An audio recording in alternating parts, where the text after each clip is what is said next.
โอ้ยก็จะดีที่เลยที่ถามมาเลยถามแล้วไหมไปแล้วไหมบัดไปช่วยกับเจ้าเดี๋ยวนะช่วยกับเจ้าแม่ช่วยกับเจ้าเดี๋ยวโอ้ยผู้ใดหูรถกู้ภัยนะหูเบอร์โทรรถกู้ภัยนะขอความช่วยเหลือเด้ออยู่ทางเลขที่13อยู่เขตบ้านโดนเนาะนี่นะโทรรถกู้ภัยมาหากับเจ้าเด้อ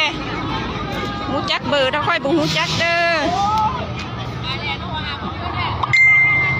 ขอความช่วยเหลือเด้อผู้ใดหูรถกู้ภัยมาช่วยกับเจ้าเด้เพราะว่ารถลงโค้ง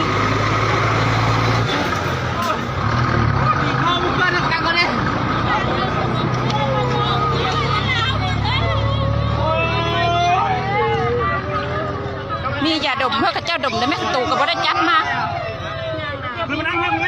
ก็คือมูได้ก็ยาเราคือมูได้เราอยู่ข้างในขอความช่วยเหลือเด้อผู้ใดหูรถกู้ภัยขนาดโทรมาช่วยเหลือกับเจ้าเด้เพราะว่าอยู่เขตบ้านโดนเนาะใช่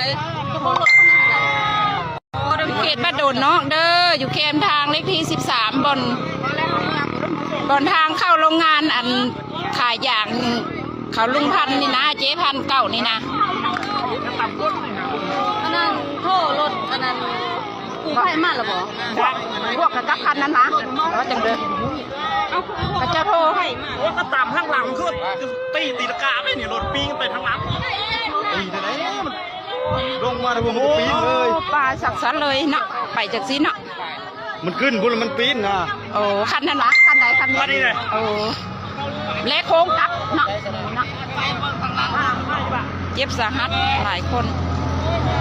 มาขอความช่วยเหลือเด้อผู้ใดรู้รถกู้ภัยนะมาช่วยเหลือเขาจะ